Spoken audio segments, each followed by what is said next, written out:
नारायण भगवान की जय। अक्षर पुरुषोत्तम महाराज की जय। गुणातीतानंद स्वामी महाराज की जय। भगत जी महाराज की जय। योगी जी महाराज की जय। प्रमुख स्वामी महाराज की जय। प्रस्तुत प्रकट गुरु हरि महन स्वामी महाराज की जय जय जय जय। ఇవాళ మనకి తార్నాక వాసులకి చాలా చాలా అదృష్టవంతులం. ఎందుకంటే సాక్షాత్తు పూర్ణ పురుషోత్తమ నారాయణుడు అక్షర బ్రహ్మ విరాజులై ఉండే అక్షరధామలోని అతి సీనియర్ సాధువు పూజ్య శ్రీరంగ స్వామీజీ వారి పారాయణ సభ మనకి ఇవాళ ప్రాప్తి కావుంది. ఇంకా ఒక గంట లోపట ఈ పారాయణం మనకి మొదలవుతుంది. ఇంకా అది రాత్రి 10 గంటల వరకు ఇవాళ ఉంటుంది. రేపు కూడా ఇదే ఇక్కడే ఈ స్థలంలోనే ఉంటుంది. ఇంకా ఈ అద్భుతమైన అవకాశాన్ని మనము సద్వినియోగం చేసుకొని ఈ యొక్క ఆధ్యాత్మిక ముక్తికి పొందే మార్గంలో బ్రహ్మ విద్యనే మనకి శరణ్యం అన్న ఒక అద్భుతమైన శాస్త్ర జ్ఞానాన్ని మనము ఇవాళ ప్రకటంగా మనం దర్శన భాగ్యం కలగబోతుంది. శ్రీరంగదాస్ గారు చాలా చాలా అద్భుతమైన సాధువు. ఎందుకంటే రోజు ఒక కొత్త సంకీర్తన వారు రాస్తారనమాట. అది పూర్ణ పురుషోత్తమ నారాయణుడు సంకీర్తన. అట్లాంటి అద్భుతమైన సాధు ప్రముఖ స్వామి గారి దగ్గర దీక్ష తీసుకొని వారు అతి అద్భుత సేవలని అందిస్తున్నారు. ఇవాళ చాలా చాలా ఆనందమైన రోజు మన తార్నాక వాసులకి. ఎందుకంటే ధనుర్మాసంలో వారు ప్రతి జిల్లాలో ఈ పారాయణ సభ ఏర్పాటు చేశారు. అక్షరధాము రసల్గూడ సికింద్ర మందిర్ కొటారి స్వామి పూజ్య ఆత్మచింత స్వామి గారు. అందులో మొదటి రోజు మనకి ఈ లాభాన్ని ఆ నెల రోజులు జరిగే కార్యక్రమంలో మొదటి రోజే మనకి తార్నాక వాసులకి ఈ ప్రాప్తి కలగడం మనం ఎంతో అదృష్టవంతులం, ధన్యులము. ఇంకా ఈ జన్మలో మనకి ఆధ్యాత్మిక ముక్తి గ్యారంటీ. ఈ సభలో డైరెక్ట్గా ఇండైరెక్ట్గా పాల్గొనే ప్రతి భక్తుడు కూడా ఎంతో ఆనందమైన స్థితిని పొందుతారు. ఇంకా ఇవాళ ఈ సత్సంగ ప్రాప్తిని మనం సంపూర్ణంగా ఆనందించి ఆనంద స్థితిలోనే శేష జీవితాన్ని మనం గడుపుదాం. శ్రీ స్వామినారాయణ భగవానికి జై జై జై జై జై. -40 డిగ్రీస్ అక్టోబర్ మాసంలో హిమాలయాల్లో -40 ఉంటుంది. బద్రీనాథ్, కేదార్నాథ్ గుళ్ళు కూడా మూసేసి దిగువ ప్రాంతమైన రిషికేశ్, హరిద్వార్కి వస్తారు. ఆ సమయాన వారు రక్తం గడ్డ కట్టే టెంపరేచర్లో మానస సరోవరానికి వెళ్ళారు. బద్రికాశ్రమం వెళ్ళారు. నరనారాయణుడు ఉండే ధామము. మనుషులు ఎవరు వెళ్ళలేరు అక్కడికి, ఆత్మలు మాత్రమే వెళ్తాయి. అదే పరమాత్మ కాబట్టి వెళ్ళారు. అక్కడ 6 నెలలు ఉన్నారు నరనారాయణ ఋషులతోని. వాళ్ళు ఆనందపడ్డారు. ఆ తర్వాత కిందికి వచ్చేసరికి 6 నెలలు పట్టింది. ఒక నిమిషం. జయ స్వామినారాయణ. 1981 में जब भगवान स्वामीनारायण का द्विदशाब्दी महोत्सव अहमदाबाद में हुआ था, तब हमारे गुरु प्रमुख स्वामी महाराज की जो विश्व मूर्ति है, ये प्रमुख स्वामी महाराज के बलद भक्तों से पूज्य श्रीधरदास स्वामी ने दीक्षा प्राप्त किया, संत दीक्षा प्राप्त किया। तब एक साथ प्रमुख स्वामी महाराज ने 207 युवाओं को दीक्षा दिया था। उनमें से एक युवान पूज्य श्रीधर स्वामी जी थे। उसके बाद उन्होंने सहारनपुर में रहकर शास्त्रों का अध्ययन किया, पठन किया। उसके बाद महान स्वामी प्रमुख स्वामी महाराज की आज्ञा से 26 साल तक बनासकांठा जिला में, गुजरात में जो बनासकांठा के जिला है, साबरकांठा पूरा आदिवासी एरिया है, वहाँ पे रहकर सभी आदिवासी भाइयों को सत्संग करवाया, सबको जीवन जीने की अच्छी प्रेरणा दी और सबको प्रमुख स्वामी महाराज के योग में लाने के लिए प्रचंड पुरुषार्थ पूज्य श्रीधर स्वामी ने किया। अभी हमने वीडियो में जो लास्ट प्रश्न देखा ना कि उस भाई ने पत्र लिखा था प्रमुख स्वामी को, पत्र प्रमुख स्वामी को अमेरिका में मिला, कुछ पता नहीं लगा कि इसमें क्या लिखा है। तो प्रमुख स्वामी महाराज ने पता चला कि उसमें वो मूल कौन सा है, तो वो खेड़ा खेड़ ब्रह्मा का था। तो खेड़ ब्रह्मा में उस समय पूज्य श्रीधर स्वामी ही विचरण करते थे। तो प्रमुख स्वामी महाराज ने श्रीधर स्वामी जी को आज्ञा किया कि ये भाई कौन है, उसको क्या प्रश्न है, उसको जाकर मिलो और प्रश्न का समाधान करो। तो उसके गांव में हैंडपंप खराब हो गया था, वो डलवाना था। तो एक पूरे संघ के साक्षी वो श्रीधर स्वामी जी है। तो वही संत आज हमें कथा का लाभ देने के लिए आए हैं। हमारा बहुत बड़ा भाग्य है। उनके बाद वो 9 साल तक महाराष्ट्र में पूना में हमारा जो मंदिर है उनके अध्यक्ष मुख्य सदन की ओर में उन्होंने सेवा प्रदान किया। अभी महंत स्वामी महाराज की आज्ञा से पूरे भारत में सभी जगह पे वो सत्संग का लाभ देने के लिए, सबको सत्संग की बातें करने के लिए, जीवन जीने की अद्भुत प्रेरणाएं प्रदान करने के लिए गांव-गांव शहर-शहर वो भ्रमण करते हैं। तो पूरा धनुर्मास, आज से धनुर्मास भी चालू हो रहा है, तो हमारे लिए भी भाग्य की बात है। तो पूरा धनुर्मास उनका विचरण यहाँ पे हैदराबाद, तेलंगाना, आंध्र प्रदेश में है। तो आज प्रथम दिन पर हम पूज्य श्रीरंग स्वामी से विनती करते हैं कि सभी तेलुगु सत्संग मंडल को जीवन उत्कर्ष प्रवचनमाला में आपका आख्यान का लाभ प्रदान करें। पूज्य श्रीरंग स्वामी।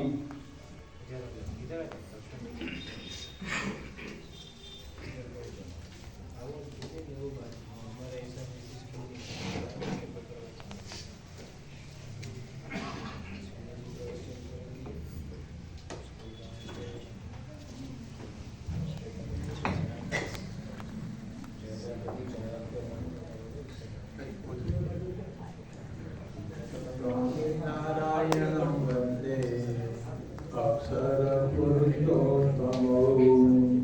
प्रमाणपुरुषं वन्दे प्रमुखं त्वं गुरुवर्यं महन्तं स्वामिनं नौमि ब्रह्मविद्या प्रबोधकं निर्वैरं परमं शान्तं कृपालु मे गुरुप्रियं। श्री स्वामिनारायण भगवान की जय। डॉक्टर पुरुषोत्तम महाराज की जय। राधा कृष्ण भगवान की जय। रामचंद्र भगवान की जय। प्रमुख स्वामी महाराज की जय। महंत स्वामी महाराज की जय। सूर्याक्षरधाम महोत्सव की जय। सनातन धर्म धर्म की जय। हम जानते हैं संत के बिना उत्कर्ष नहीं है। और गिरी बिल्कुल मंद बुद्धि का था, अबोध था। वो शंकराचार्य की कृपा हो गई तो तोटकाचार्य हो गया। तोटक छंद में बहुत बड़ा उन्हें संस्कृत में बहुत श्लोक लिखा है। जनक को अष्टावक्र ऋषि मिले तो जनक विजयी बन गए। हम जानते हैं सत्यकाम जाबाली को भी ऐसे गुरु मिले और कहा कि 400 गाय से 1000 गाय हो जाए तब तू ब्रह्मरूप हो जाएगा। तो उसका आज्ञा का उन्होंने पालन किया। संत हमारे जीवन की करवट बदल देते हैं। गोपालन स्वामी के योग में सर्वनिशा निवासानंद स्वामी आए, विजयात्मानंद स्वामी आए और जीवन का आमूल परिवर्तन हो गया।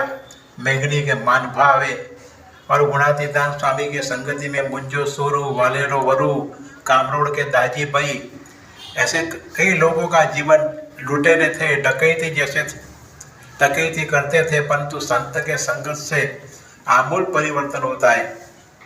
इसलिए कहा है कि पाई रे मैंने साधु की संग। ऐसे योगी लोग तो बोली बात किया जा रहे हैं। तो जिस प्रकार पानी को नीचे से ऊपर उठाने के लिए पंप की जरूरत होती है, सबमर्सिबल पंप की, वैसे संत हमें अधपतन से ऊर्ध्वारोहण की ओर उठाते हैं। इसलिए संत की जरूरत है। जीवन उत्कर्ष में ब्रह्म स्वरूप सत्पुरुष का प्रदान है। तो ब्रह्मा स्वामी इसलिए कहा कि संत परम हितकारी, जगत माही संत परम हितकारी। महाराष्ट्र में साने गुरुजी नामक एक समाज सुधारक हो गए। उसने एक पुस्तक लिखी है, मैं और मेरी माँ। उस पुस्तक में उसने लिखा है कि सूर्य चंद्र का हमारे पर बहुत उपकार है। चंद्रमा से औषधि का पोषण होता है और सूर्य का उदय अस्त से करोड़ों लोगों में एक चेतना खिलती है। लोगों की नाबूदी होती है, खेत में उपज सारी होती है, अनाज होता है, बहुत कार्य होता है। वर्षा और वृक्ष सभी का हमारे जीवन का उपकार है। माता पिता का भी उपकार है। परंतु उन्होंने लिखा है कि माता पिता जन्मदाता है, संत जीवनदाता है। माता पिता के प्रेम की सरहद होती है, संत का प्रेम अनंत होता है। माता पिता के बिना अनाथ कहलाते हैं, संत मिले तो सनाथ होते हैं। माता पिता हमें सुलाते हैं, संत जगाते हैं। आध्यात्मिक क्षेत्र में संत हमें जगाते हैं। काम क्रोध तथा लोभ देहे तिष्ठन्ति तस्कर हरन्ति ज्ञान रत्नानि तस्मात् जागृहि जागृहि। संत हमें जागृत करते हैं। आध्यात्मिक बात में जागृति की बहुत आवश्यकता है। कहाँ है उत्सव प्रिया खलु मानवा। आज से धनुर्मास का प्रारंभ होता है। हमारे हिंदू धर्म में शिवरात्रि, जन्माष्टमी, रामनवमी, गुरु पूर्णिमा आदि हिंदुओं का त्योहार है। पर्युषण जैनियों का, पवित्र पारसियों का, नाताल क्रिश्चियनों का और नानक पर्व सिखों का। इस प्रकार सभी का अलग अलग त्योहार होता है। मूल हेतु ऐसा है कि सबको पवित्र होने की भावना की बात है और हमारे जीवन में आध्यात्मिकता, हमारे जीवन में ताना बाना की तरह जीवन में हो जाए, इसके लिए संत की जरूरत है। संत हमारे जीवन में ऊर्जा, उजास और उल्लास की त्रिवेणी से हमारा जीवन सफल कर देते हैं। इसलिए संत को नैमिष शारीरिक क्षेत्र कहा है। 3 प्रकार के लाइफ होते हैं, लाइफ सपोर्टर, लाइफ सर्वाइवल और लाइफ एनहेंसर। तो 3 प्रकार की विद्या होती है। लाइफ सपोर्टर क्या? कि अन्न के लिए हम रोजगार करते हैं, भोजन करते हैं, तो भोजन के लिए कमाना पड़ता है। कोई धंधा करता है, कोई जॉब करता है, तो ये लाइफ सपोर्टर विद्या है, तो उसकी भी जरूरत है कि गुड। दूसरा ఏదైతే చేయకూడదు అది చేస్తున్నాము, ఏదైతే చేయాలో అది చేయట్లేదు. అంటే రివర్స్ ప్రాసెస్ అన్నమాట మనకి అంతా చేసేది. ఇవాళ రేపు మనకి ఇక్కడ జరుగుతున్న సత్సంగము క్షేత్రాన్ని దాటి, శాస్త్రాన్ని దాటి, సాధు దాటి, సేవలను దాటి సత్సంగం ఉందన్నమాట. పరబ్రహ్మ తత్వం అన్నమాట ఇది సత్సంగం అంటే. ఎందుకంటే భగవంతుడు మాట్లాడుతుంటాడు సంతుల ద్వారా. వారు వాకు మాట్లాడుతున్నారంటే సాక్షాత్తు భగవంతుడు వాక్యం అన్నమాట. ఎందుకంటే వారు అహంశూన్యం ఎందుకు అంటున్నారంటే వారి కుటుంబము లేదు, వారి ధనము లేదు. వీరందరూ కూడా మామూలు ఏదో చదువుకునే వాళ్ళు కాదు. చార్టెడ్ అకౌంటెంట్స్ ఉన్నారు, ఎంకామ్స్ ఉన్నారు, డాక్టర్స్ ఉన్నారు. చదవలేదు కాదు, వాళ్ళు చదివి ఆత్మ జ్ఞానాన్ని పొందారు. లౌకికమైన జ్ఞానం కాదనమాట. మనమంతా చదువుతున్నాం కానీ ఆత్మ జ్ఞానాన్ని మర్చిపోతున్నాం. పండు తింటున్నాం, విత్తనాన్ని మర్చిపోతున్నాం, దేహాన్ని అనుభవిస్తున్నాం, ఆత్మని మర్చిపోతున్నాం. రేపు కూడా మీ బంధువులను తీసుకురండి, మీకు తెలిసిన వాళ్ళని తీసుకురండి. ఇలాంటి మన దొరికింది తాగా. ఇప్పుడు ధనుర్మాసంలో నెల రోజులలో మనది ఓపెనింగ్ బ్యాట్స్మెన్ అనమాట. ఎంత అదృష్టం చూడండి. ఫస్ట్ డే కర్ణాటకలో భక్తులు ఉన్నారని ఆంధ్ర తెలంగాణకి నిరూపణ ఇది అనమాట. ఇవాళ జరిగిన సత్సంగం ఆంధ్ర తెలంగాణలో ముక్తులు ఉన్నారంటే తార్నాకలో ఉన్నారు. అందుకనే భగవంతుడు మహాస్వామి గారు మనకి ఇవాళ ఫస్ట్ ఓపెనింగ్ బ్యాట్స్మెన్ ఇచ్చారు. ఎంత అదృష్టం చూడండి. అది మనం ఆనందం పొందాలి, ఆ ఆనందాన్ని నిలుపుకోవాలి. పరమానంద స్థితికి నాన్ స్టాప్ బస్సుగా వెళ్ళిపోవాలి. ఇదే ఆఖరి జన్మ అవ్వాలి. సత్సంగానికి చెప్పినప్పుడు 10 మంది భక్తులను ఇస్తారండి. నెక్స్ట్ డే ఈ చిన్న మాటలతో ఇంకా చాలా ఆలస్యం అవుతుంది. వారికి కొంత మర్యాద పూర్వక కృతజ్ఞతలు తెలుపుతూ తర్వాత మనం ఆర్తిని తిరుగుతాం. ఇప్పుడు ఈ ఎంత అదృష్టం అంటే 2022లో తార్నాక వెల్ఫేర్ అసోసియేషన్ ని నేను అప్రోచ్ అయ్యాను. అప్పుడు వారికి పరిచయం లేదు. ఇప్పుడు పరిస్థితి ఏంటంటే ఫోన్ ఎత్తితే ముందు హాల్ కావాలని అడుగుతారు. అంటే మన ప్రవర్తనే ఆత్మ అంటే ఏముంది? శక్తికి ఉన్న ప్రవర్తన అనమాట. అది దాసుడు కావాలంటారు మన పూజ్య అక్షర బ్రహ్మ. ఆయన బిఎఫ్ఎస్కి అధినేత అయినా కూడా ఒక చిన్న ప్రసంగం విని మనము సత్కారం చేసుకుంటాము. ఒకసారి కార్లో వస్తున్నారు భద్రామలి చేసి, ఇంటికి రాత్రి 12:30 వచ్చినప్పుడు ఆ స్వామి సీట్ బెల్ట్ ఓపెన్ చేశారన్నమాట. డ్రైవర్ అన్నారు, మేము ఉన్నాం కదా సేవకులము. అప్పుడు ఆయన అన్నారు, నేను భగవంతుడికి సేవకుని. అలా ఉండాలన్నమాట మన జీవితం. దాసి దాస్ అంటారు అనమాట. మనం ఇంట్లో ఉంటుండినా మనం ఏ పని చేసినా భగవంతుడికి సేవ చేయాలి. ఎందుకు? భగవంతుడు ప్రసన్నం అవ్వాలన్నమాట. అది మనిషికి దొరికింది ఒకటే భగవంతుడు. ఈ కొద్దిపాటి జ్ఞాన ప్రాప్తితో మనము ఎంతో అదృష్టం ఇవ్వాలా. రేపు కూడా మళ్ళీ కంటిన్యూ చేద్దాం. సో ఇప్పుడు చిన్న సత్కారం చేసి తర్వాత హారతి పిలిపిద్దాం. మోహన్ రావు గారు ఇక్కడ ఉన్నారు. మీరు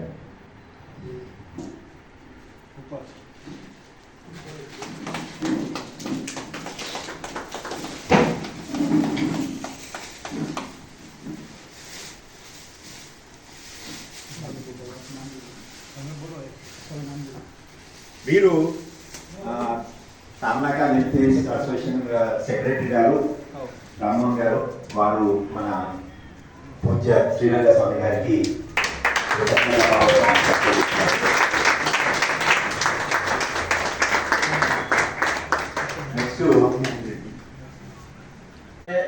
सोचा कि निकाल दो सांप को, और सांप की पूंछ दिखाई दी।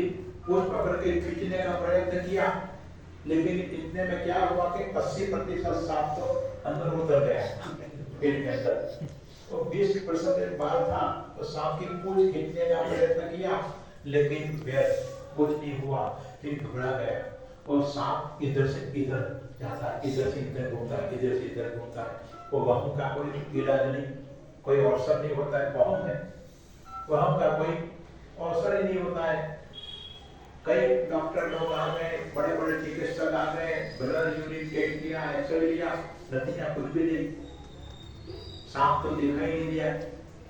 तब वो पेशेंट गुस्से हो गया और डॉक्टर पे कहा, you are doctor with doubtful degree, आपका जो एक्सरे मशीन है वो फेक है, आपका जो ब्लड यूरिन रिपोर्ट है वो भी फेक है, लाया।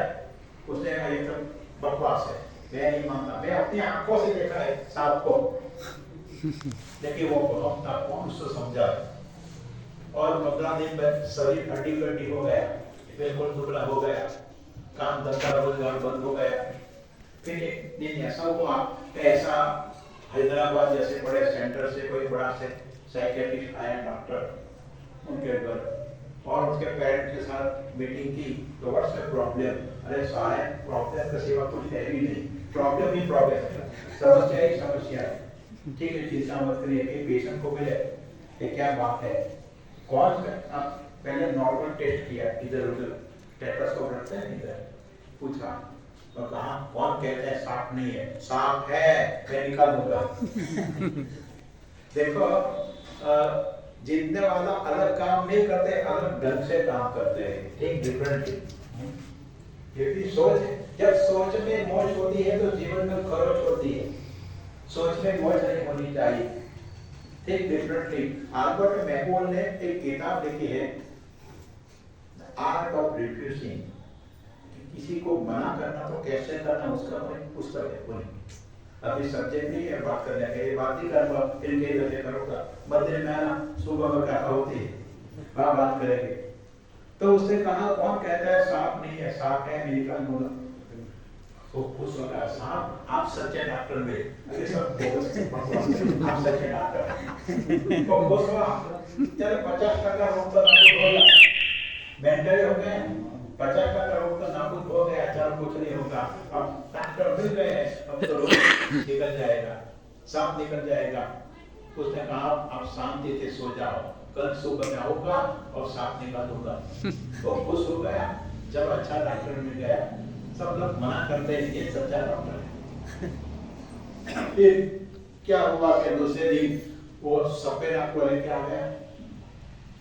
गांव में सपेरा होता है, वो जादूगर रखते हैं, सांप रखते हैं साथ में, पालतू सांप। वो सपेरा के लेके आ गया, वो सुबह में 7 बजे वो वहाँ जब टॉयलेट गया, वो टॉयलेट में ऐसे बैठा था विचार भवन में, तो वहाँ खिड़की से वो सांप को वहाँ रखा।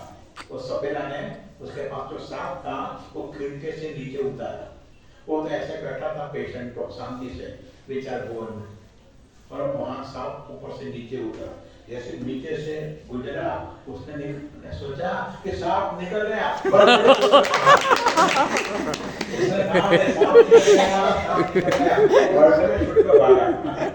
समझे बरसे में छुट कर मतलब मुझे कैसे उठ गए। देखो कोई दवा नहीं थी, कोई मेडिसिन नहीं, कुछ भी नहीं होता है। हमारे जीवन में संत की सोहबत, संकल्प, भावनात्मक और आध्यात्मिक चिंतन करने का स्थान है सत्संग।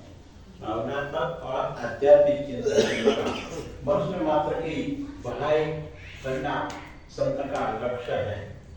उनका जीवन का पर्याय है दूसरों के सुख में हमारा सुख। भीतर में सच्चाई और प्रामाणिकता चाहिए तो कुछ भी काम कर सकते हैं।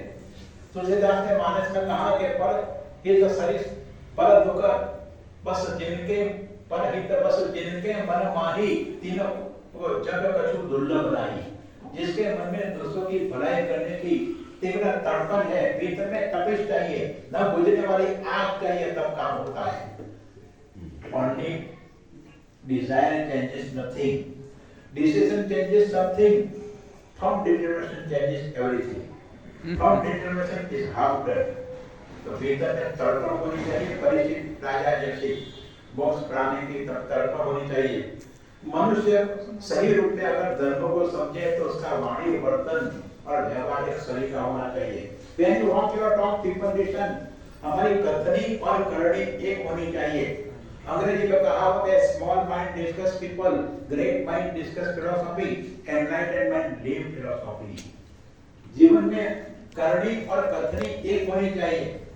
अगर हमारे जीवन में करनी कथनी एक नहीं हुए और हम आदतों से दबे हुए, देखो झूठ बोलना जानते हैं, झूठ नहीं बोलना चाहिए, फिर भी बोलते हैं। गाली गलौज करना जानते हैं कि गाली गलौज नहीं करना चाहिए, फिर भी गाली गलौज करते हैं नहीं। पता है क्योंकि गुलाम है। Escape from freedom, Erich Fromm ने किताब लिखी है एस्केप फ्रॉम फ्रीडम, मतलब स्वतंत्रता से पलायन। किसी को स्वतंत्रता पसंद नहीं, ऐसा लिखा है। वो कैसे हो सकता है? उसने कहा सब लोग गुलाम है, अपने अंतःशत्रु के गुलाम, अपने मन के गुलाम है, आदतों के बद आदतों के गुलाम है। जो रिश्वतखोर है उसको पता है रिश्वत नहीं लेनी चाहिए, फिर भी लेते हैं। 17 पीढ़ी से उसके पास कोई कमी नहीं है, फिर भी रिश्वत लेते हैं। पता है अपने स्वभाव, अपने दुर्वासना को दूर करने के लिए सत्पुरुष की आवश्यकता है। ये संतों का सबसे बड़ा प्रधान है। अतः समाश्रय नित्यम प्रत्यक्षम मोक्षम गुरु सर्व सिद्धि कर्म दिव्यम परमात्मानो भावकम। हमारे भीतर को अहंकार पर तोड़ने के लिए जरूरत है। हम तुम दत्त घूम, जिसका अहम मतलब डर गया, मिट गया, आवरण हटा, तो भीतर तो खजाना ही है। जैसे हम जानते हैं कि पद्मनाभ मंदिर में क्या था, ऐसे हजार लोग पहले जाते थे, कुछ सिक्योरिटी नहीं थी, लेकिन जब खजाना का पता चला तो रातों रात सिक्योरिटी रख दी और कितना आयोजन करना पड़ा। पता चला, आवरण हटा, चट्टान हट गई भीतर से और खजाना था। वहां भी ऐसा ही होता है जीवन में। हमारे जीवन में जब हमारा आवरण हटता है, काम क्रोध मद मान न मोहा, लोभ न क्षोभ न राग न द्रोहा, जिनमें कपट न दंभ न माया, सो न आप समान रघुराया। दुर्वासना हट गई, जब छिछरापन हट गया, चट्टान टूट गई, तो देखो कितना कार्य होता है। परंतु इसने गीता में कहा निस्त्रय गुण्य भवार्जुन। अब 3 गुण से पलट होने की बात है, त्रिगुणातीत होने की बात। और कहा है कि ब्रह्मभूत प्रसन्नात्मा न सोचते न आकांक्षति। ब्रह्मरूप होकर भगवान परमात्मा की भक्ति करने की बात, ये आध्यात्मिक स्थिति टोच की बात, ये हमारे जीवन में होनी चाहिए। आज हम देखा स्वर्ग स्वल्प अंतर दुखदाई, नरतनु पाई सतसंगन जेहि पलटि सुधाते सठ विष होई। ये मनुष्य देह का फल है सत्संग करना, आत्मा का कल्याण करना। तो हमने परमात्मा ने शरीर दिया है, बुद्धि इंद्रिय मन प्राण जनाना असृजन प्रभु मात्रा खर्च भगवान खर्च आत्मा ने कल्पनाएं च। भागवत जी ने कहा कि शरीर इंद्रिय प्राण सब कुछ दिए है, ये भव सागर पार होने के लिए आत्मा कल्याण के लिए दिए। तो कहते हैं कि नर तनु पाई सतसंगन जेहि पलटि सुधाते सठ विष होई। मनुष्य देह प्राप्त करके जिसने सत्संग नहीं किया, संत पुरुष की संगति नहीं की, तो कुछ नहीं किया। इसलिए कहा है कि झूठे तन तन जो बन जानी प्रकट प्रमाण भजो हरि प्राणी। ब्रह्मानंद कहे जो भला कर तेरा हो कहत है संत सुजान समझ मन मेरा हो समझ मन मेरा हो। कि जीवन में से सांख्य की दृष्टि, सांख्य का योग दो निष्ठा है। उपनिषद कहते हैं कि यो रक्तो परमात्मनि वी रक्तो अपरमात्मनि। जिसे भगवान में अनुरक्त होना है उसे जगत से विरक्त होना पड़ेगा। आप यहाँ बैठे बैठे बेंगलुरु जा सकते हो? नहीं जा सकते। अगर बेंगलुरु जाना है तो हैदराबाद छोड़ना पड़ेगा, सिकंदराबाद छोड़ना पड़ेगा। वैसे ही जगत में से वृत्ति तोड़नी पड़ेगी, सांख्य निष्ठा दृढ़ करनी पड़ेगी। इसलिए हमारा जीवन अगर पतंग है तो संत हमें भटकने से बचाने वाली डोर है। अगर हमारा जीवन वृक्ष की जगह पर है तो वृक्ष को खाद पानी ना मिले तो सूख जाता है। हमारे जीवन में संत यह काम करते हैं। इसलिए बीएमपीएस की साप्ताहिक सत्संग सभा से पुष्टि होती है। संत समागम से हमारा जीव बलवंतर होता है, क्योंकि संत का जीवन ऐसा है, जीवन उत्कृष्ट के लिए ही उनका प्रदान सारे संसार में दिखाई देता है। व्यास जी ने लिखा है कि अष्टादश पुराणेषु व्यासस्य वचनद्वय। 18 पुराण का सार व्यास जी ने 2 शब्द में बता दिया। हमें तो 18 पुराण का नाम का भी पता नहीं होगा। विष्णु पुराण में 25,000 श्लोक है, भागवत पुराण में 18,000 श्लोक है, मार्कंडेय पुराण में 9,000 श्लोक है, स्कंद पुराण में 80,000 श्लोक है। ऐसे 18 पुराण में 2,15,000 से ज्यादा श्लोक है। ये तो हम याद नहीं रख सकते, इसका नाम भी पुराण का एक पता नहीं है, परंतु उसका सार 2 शब्द में याद कर सकते, सिर्फ 2 शब्द। अष्टादश पुराणेषु व्यासस्य वचनद्वयम्। 2 शब्द है, परोपकारः पुण्याय पापः परिपीडनम्। दूसरों की भलाई में हमारी भलाई है, दूसरों के उत्कर्ष में हमारा उत्कर्ष है, दूसरों की प्रगति में हमारी प्रगति है। In the joys of others lies our heart। तो ये संत का जीवन है। ब्रह्म रूप जीव कर नहीं तो मैं साधु रूप में रहूंगा। तो हम देखते हैं कि संत का यही प्रदान है। हम भारतीय इतिहास में जानते हैं शिवाजी को राष्ट्र प्रेम की भावना जगाने वाले स्वामी रामतीर्थ थे। स्वामी रामदास, समर्थ स्वामी रामदास थे। उसने ये बताया था उन्हें, हम रूखे टुकड़े खाएंगे, भारत पर वाली जाएंगे, हम सूखे चने चबाएंगे, भारत की बात बताएंगे, सूलों पे दौड़े जाएंगे, कांटों को राख बनाएंगे, सब रिश्ते नाते तोड़ेंगे, दिल भारत माता से जोड़ेंगे। ऐसी राष्ट्र प्रेम की भावना जगाने वाले स्वामी रामतीर्थ, स्वामी रामदास थे, समर्थ रामदास। परीक्षित के जीवन में सुखदेव जी आए और परीक्षित को समझाया कि ये शरीर तो नाशवंत है, तब तो राजन भविष्यसी पशु बुद्धि में मामले सांप आएगा, तुझे दस्त देगा, ये तो शरीर को देगा, आत्मा को अजर अमर है। ऐसा आत्मज्ञान उन्होंने दिया। विवेकानंद को रामकृष्ण परमहंस मिले, उनका जीवन का आमूल परिवर्तन हो गया। अंगुलीमाल लुटेरा था, उनको गौतम बुद्ध मिला, उनका जीवन का परिवर्तन हो गया। तुलसीदास को हनुमान जी मिले। हम जानते हैं संत के बिना उत्कर्ष नहीं है। और गिरी बिल्कुल मंद बुद्धि का था, अबोध था, वो शंकराचार्य की कृपा हो गई तो तोड़काचार्य हो गया। तोड़का छंद में बहुत बड़ा, उन्हें संस्कृत में बहुत लोग लिखा है।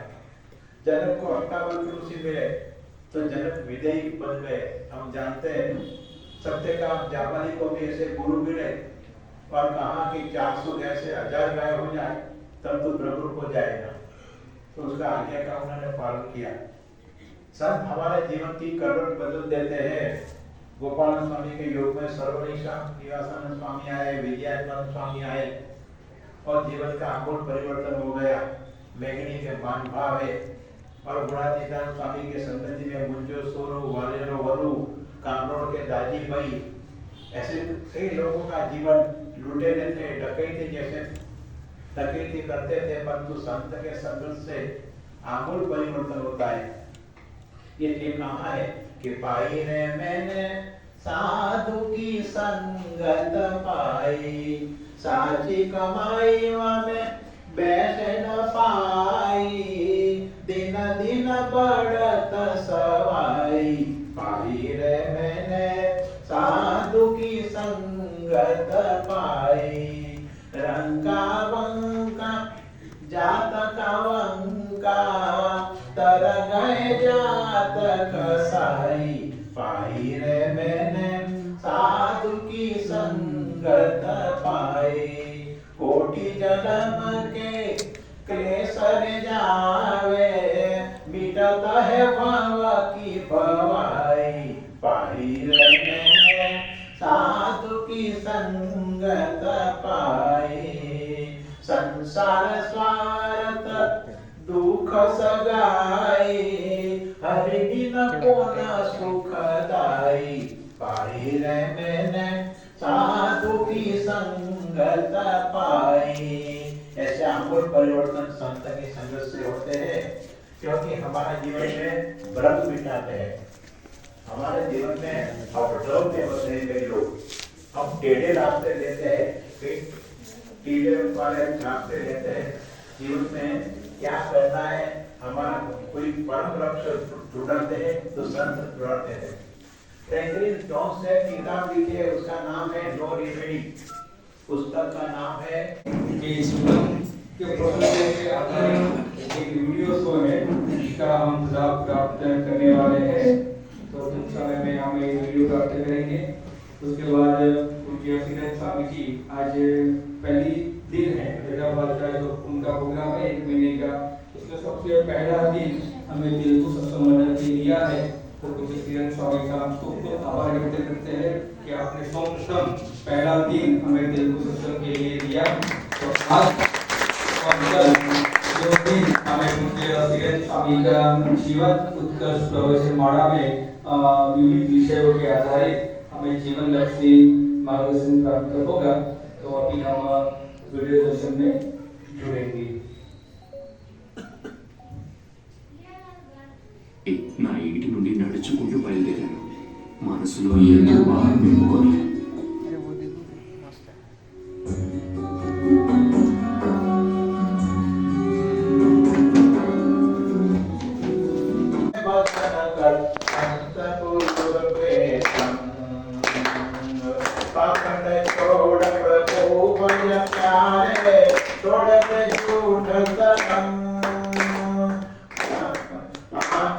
छोड़ प्रभु भज प्यारे, छोड़ते झूठ तंग।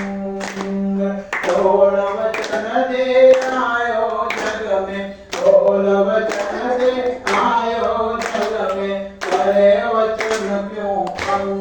भजन कर संत पुरुष के संग, तेरी सभी बला दूर होवे। भजन कर संत पुरुष के संग, गर्भवास में दुख सयो बहु, भूल गयो सब ढंग। जन जो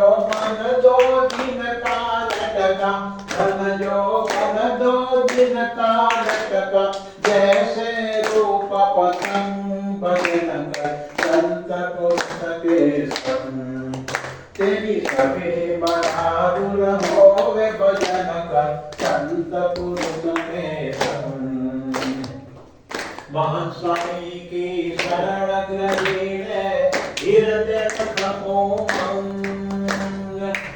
रंग के स्वामी संग खेलो रंग के स्वामी संग खेलो बाजत ताल मृदंग बजन कर संत पुरुष के संग तेरी सभी बहादुर होवे भजन कर संत पुरुष के संग। बड़ा माया सभी बहादुर हो जाती है। कैसे कि दिव्य भाव रख मन में तो भजन में चढ़े चौगुना रहो। देखो एक सप्ताह में महाभारत हो गया। द्रौपदी ने इतना ही कहा कि अंधेन नियमाना यथा अंधा, अंधे का तो अंधा ही होता है।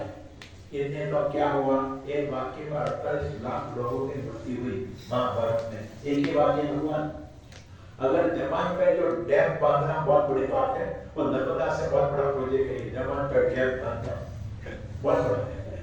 और ऐसे रामायण में देखो सीता जी को राम के प्रति अटूट प्रेम था और राम मुस्कुराई में थे, उसको लगता था। वो तो क्या है, वो जंगल का मामला था और वहां तो मायावी लोग होते हैं। तो मारीच ने कहा हे लक्ष्मण दाऊदे, मतलब कि मैं उसी रूप में हूँ। तो लक्ष्मण ने कहा ये राक्षसी माया है, यहाँ कोई राम को तकलीफ नहीं है, अब चिंता मत कीजिए। नहीं भ्रातु तुम से शत्रु हो। वाल्मीकि ने लिखा है ऐसा कि तो भाई के स्वरूप में शत्रु है। राम दिक्कत में तू क्यों नहीं जाता है मदद के लिए? अरे भाई को कुछ नहीं होने वाला है। तो उसने दूसरे में कहा इच्छे सत्यम मेरी सत्यम तम तो राम। तो ऐसे सोचता है कि अगर राम पद में तेरे से ब्याह कर लिया तो नहीं होगा, उसको तो बांसुरी समझते थे लक्ष्मण जी तो। लेकिन राम के प्रति अति प्रेम के कारण ऐसा बोल गए क्यों नहीं जाता है, राम की मदद में तो क्यों नहीं यहाँ से निकलता है। तब हम जानते कि लक्ष्मण जी ने लक्ष्मण रेखा खींची, उसके बाद जाने से मना किया और फिर तो वो लक्ष्मण रेखा भी खींची हुई तोड़ी। सीता जी ने रावण सीता को उठा के ले गया, वो हमला हुआ और फिर रावण में क्या हुआ हम सब जानते हैं। तो कहने का मतलब क्या है कि सत्संग हमें विवेक सिखाते हैं। सत्संग बिनु सत्संग विवेक ताबिन मोह मन जाए, मोह गए बिन राम पद होवत नहीं अनुराग। भगवान के प्रति अनुराग नहीं होता है, इसलिए जीवन में दुख మనం ఎంతో ధన్యులము। ఇవాళ మనకి ఒక అద్భుతమైన ప్రవచనాన్ని మనం విన్నాము। ఆ స్వామి యాక్చువల్గా మన మధ్యలో ఉన్నారు అంటే అది మన గొప్పతనం కాదు, భగవంతుని కృప। వారి దర్శనం కోసము 59 దేశాలలో వేచి చూస్తారన్నమాట। కానీ మన పూర్వజన్మ సుకృతము ఎక్కడో మనము ఆ భగవంతుడు ప్రసన్నమయ్యాడు కాబట్టి ఇవాళ శ్రీరంగ స్వామి గారు దారుణాతో వచ్చి ఇప్పుడు వాళ్ళు చెప్పిన దాంట్లో మొత్తం సారం తీసుకుంటే ఏముంది, 84 లక్షల జీవరాశులకెల్లా మానవ జన్మ ఎట్లా వచ్చింది? మానవ జన్మ 100 సంవత్సరాలకి 365 రోజులు 24 గంటలు 60 మినిట్స్ 60 సెకండ్స్ మల్టిప్లై చేస్తే 300 కోట్ల సెకండ్లలో ఒక్క సెకండ్ కనుక మన మనసులో భగవంతుని నామస్మరణ కలగకపోయినా, చెవుల్లో భగవంతుని నామస్మరణ వినకపోయినా, నోటి మీద భగవంతు నామస్మరణ ఉచ్చారణ కాకపోయినా, కళ్ళ ద్వారా మనం భగవంతుని చూడకపోయినా, నా దేహము నువ్వు తీసుకెళ్ళు అని భగవంతుని మనం కోరుకోవాలన్నమాట। ఆ తపన కలగాలన్నమాట। అప్పుడు మాత్రమే మనము ఆ స్థాయిలో మనం ఎక్కడికి వెళ్తున్నాము। ఇప్పుడు ఒక యుఎస్ఏకి వెళ్తాం, యుఎస్ఏ ఎన్ని ప్యాకింగ్ చేసుకుంటాము, బ్యాంక్ బ్యాలెన్స్ చూస్తాము, బట్టలు చూస్తాము, టికెట్ కొనుక్కుంటాము, 3 లక్షలు 2 లక్షలు ఎంతో ప్రయత్నం చేసి మనం వెళ్తాము। మరి భగవంతుడు తనమని చేయడానికి ఎంత ప్రయత్నం చేయాలి? ఇక్కడ మనం ప్రతి ప్రతి సెకండ్ అమూల్యం అనమాట. మన జీవితంలో ఒక సెకండ్ పోయింది అంటే మళ్ళీ దొరకలేదు భగవంతుడు.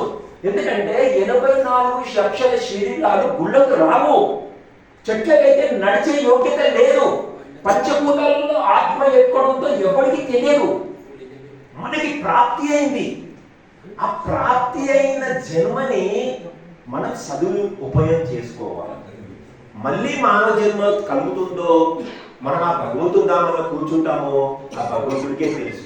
ఎందుకంటే తెలిసో తెలియకనో మనం అనేక ప్రాబ్లమ్స్ చేస్తున్నాం. వారు చెప్పిన దాంట్లో ఫస్ట్ గ్రహించవలసిన విషయం అది. ఇప్పుడు బెంగళూరుకి వెళ్ళాలంటే హైదరాబాద్ వదిలిపెట్టాలని చెప్పాడు. మరి బెంగళూరుకి వెళ్ళాలంటే హైదరాబాద్ వదిలిపెట్టాలంటే భగవంతుడు ధామానికి వెళ్ళాలంటే ఈ బంధాలను వదిలిపెట్టాలి కదా. ఈ బంధాలన్నీ కట్టుకుంటే భగవంతుడు ధామానికి చేరేటప్పుడు అదే పునర్జన్మలో మనం అవుతున్నాం అనమాట.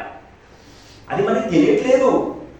మళ్ళీ ఒకసారి చెట్లలోకి పంచభూతాలకి మనము వెళ్ళాము అంటే మళ్ళీ మానవ జన్మ వస్తేనే ముక్తి ధామానికి మార్గం, వేరే మార్గం లేదు. శ్రీకాళహస్తిలో ఆ ఏనుగు, ఆ సర్పము, ఆ సాలెపురుగు అది స్పెషల్ కేటగిరీ, అలా దొరకదు. మానవ జన్మ ఒక్కటే మార్గం అనమాట. రెండు ఏం చెప్పారు, మన ఆనందం కాదు, ఇతరుల ఆనందంలో మనం జీవించాలి. వారే సంత్ పరం హితకారి. 1200 సాధువులు ఉద్యోగాన్ని వదిలిపెట్టి, గృహాన్ని వదిలిపెట్టి, వాళ్ళ కుటుంబాన్ని వదిలిపెట్టి, ధనధాన్యాన్ని వదిలిపెట్టి మన కోసం వచ్చి మన జీవితాలు బాగుండాలని ప్రవచనాలు ఇస్తున్నారు. వారు ఎంత త్యాగం చేస్తున్నారు చూడండి. దానం చేస్తే ముక్తి రాదు, త్యాగం చేస్తే ముక్తి వస్తుంది అనమాట. త్యాగం అంటే మన మనసులోకి వెళ్ళేది చెప్పేయాలన్నమాట. అది గుర్తుపెట్టుకున్నామంటే మళ్ళీ కిందికి వస్తాం కదా.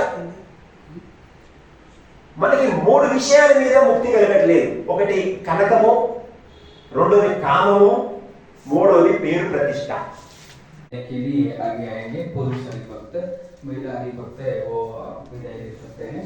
कल भी हमारे पारायण का आयोजन है, कल भी आप सब आइए, आपके मित्रों, आपके परिवार के साथ कल भी ये पारायण का सुन कथा वार्ता का लाभ लेने के लिए अब हम आरती का लाभ प्राप्त करेंगे। पूज्य श्री स्वामी से विनती करते हैं कि आरती करने के लिए आगे आइए।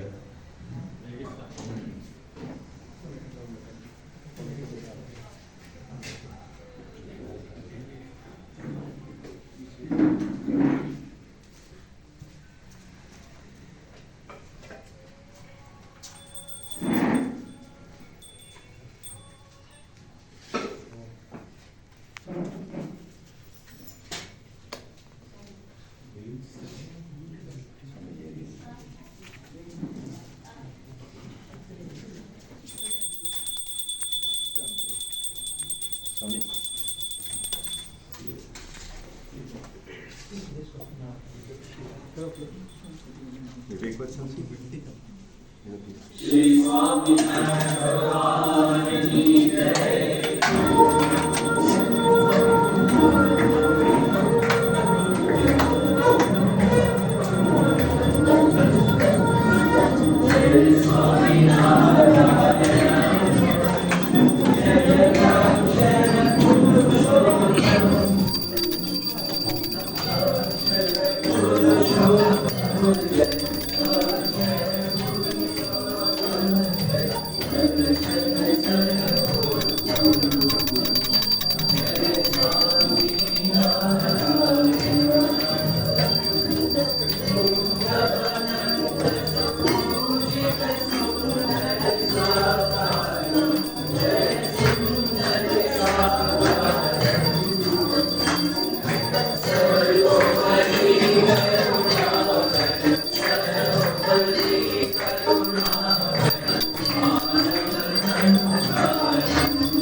ॐ